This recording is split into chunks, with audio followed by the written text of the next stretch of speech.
Class 10 की exercise 13.1 का question number 2। करीब ही आपको कोई इस तरीके का थ्योरेटिकल क्वेश्चन दिया जाता है जिसमें बहुत सारी थ्योरी दे रखी है और उसे आपको सॉल्व करना है। तो उसको कैसे आसान तरीका क्या होता है इसको सॉल्व करने का कि उसका एक एक लाइन करके पढ़ते जाइए, ठीक है। पढ़ने के साथ साथ उसकी जो डायग्राम होता है या उसका जो चित्र होता है वो चित्र बनाते जाइए। तो जैसे अगर हम इस सवाल को पढ़ते हैं कैसे करेंगे, देखिए एक बर्तन एक खोखले अर्धगोले के आकार का है। सबसे पहले चीजें समझनी होती है। क्या चीज कह रहा है आपसे? खोखला अर्धगोला। अर्धगोला कैसे होता है जानते हैं ना सभी? तो अर्धगोला कैसे बनाते हैं? बीच में एक लाइन डालिए, इस तरीके से क्या होता है आपका अर्धगोला, ठीक है। अर्धगोला हमेशा इस तरीके से बनाते हैं। उसके बाद क्या दे रखा है? जिसके ऊपर एक खोखला बेलन अध्यारोपित है। अब इसके ऊपर क्या रखा हुआ है? एक बेलन। जब बात बेलन की करता है तो आपको कुछ नहीं करना होता, आपको क्या करना है? बस इस तरीके से लाइन ड्रॉ करनी है, ठीक है। तो कोई भी हम लोग पाइप जैसी चीजें होती है, ऐसी नली वाली चीजें होती है, इसको क्या बोलते हैं? हम बेलन बोलते हैं, ठीक है। ऐसा कोई भी चीज आए आप उसको क्या बोलेंगे? बेलन। ठीक है, दे रखा है आपको इसके ऊपर एक बेलन रखा हुआ है, भाई बेलन रख दिया, सही है। अब क्या करना है आपको? अब हमें दिया हुआ है कि जो अर्धगोला है उस अर्धगोले का व्यास दे रखा है। व्यास क्या चीज होती है? सबसे इंपॉर्टेंट चीज होती है इसमें ये समझना कि व्यास क्या चीज है, हमें किस चीज को इस्तेमाल करना है, ठीक। तो व्यास होता है इस अर्धगोले की पूरी चौड़ाई, ठीक है। कोई भी चीज है उसकी जो चौड़ाई होती है, जैसे आपका गोला दे रखा है या अर्धगोला दे रखा है या आपका शंकु दिया जाए, तो इनमें से जब वो आपसे बोले कि इसका व्यास, व्यास का मतलब होता है इसकी पूरी चौड़ाई, ठीक है। हमें क्या करना होता है? हमें व्यास नहीं चाहिए होता, हमें मतलब होता है त्रिज्या।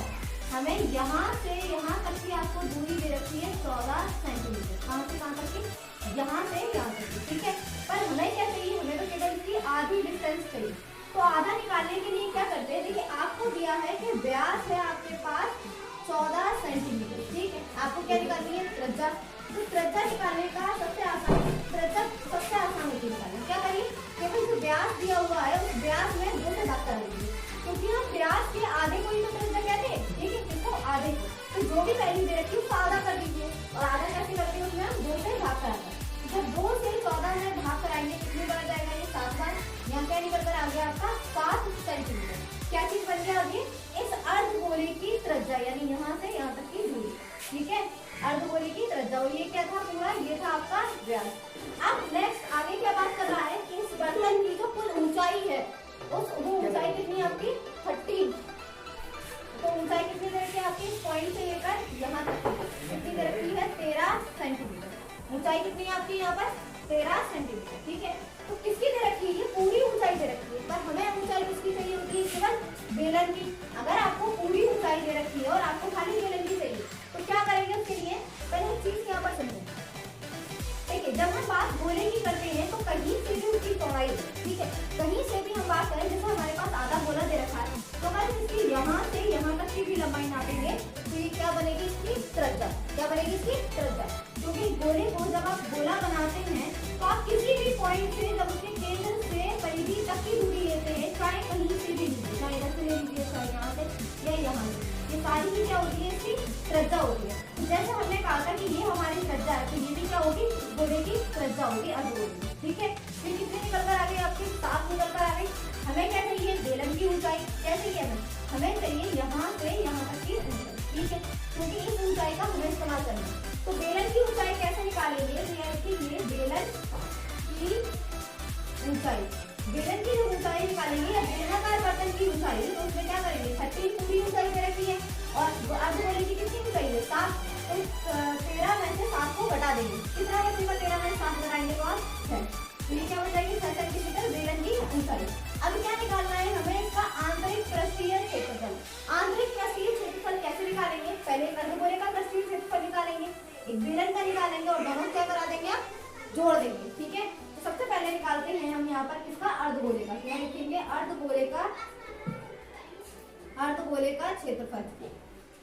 अर्धगोले का क्षेत्रफल होता है आपके पास 2 पाई r², ठीक। यार ये चीज ध्यान रखिएगा, आपको 2 चीजें दी जाती है, एक गोला और एक वृत्त। इस एक्सरसाइज में जो हम बात करेंगे वो गोले के ऊपर करेंगे, वृत्त के ऊपर नहीं करेंगे। वृत्त बिल्कुल अलग चीज हो जाती है, ठीक है। तो ये क्या चीज हो जाएगा आपका? 2 पाई r²। किसका सूत्र है? ये अर्धगोले का, ठीक है।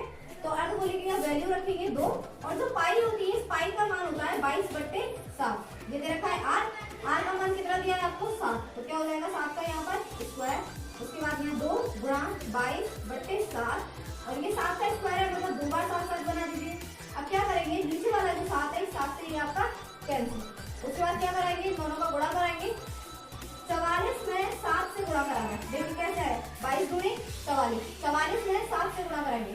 44 का 7 से गुणा करेंगे तो क्या बन जाएगा 7 चौक 28, 2 हाथ से 7 चौक 28, 28 और 2 30, तो ये कितना आ गया 308 सेंटीमीटर स्क्वायर।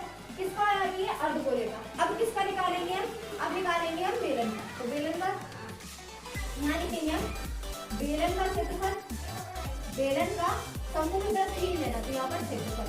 तो बेलन का क्षेत्रफल के लिए सूत्र होता है आपके पास 2 पाई r और r प्लस h। अब वैल्यू रख दीजिए सारी। 2 पाई का मान 22/7, r का मान 7, r 7 है और h कितनी निकाली भी हमने, h निकाली है 6।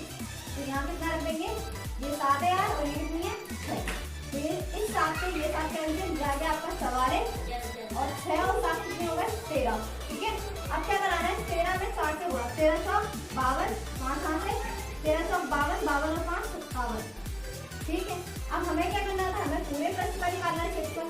तो जब पूरे पृष्ठ का निकालना है तो उसके लिए क्या करेंगे, मैं थोड़ा सा रख कर देती हूँ। पूरे का पूरा है बर्तन का आंतरिक पृष्ठीय क्षेत्रफल, तो छोटा अगर आपका है तो पूरे का निकालने कैसे लिखेंगे, बर्तन का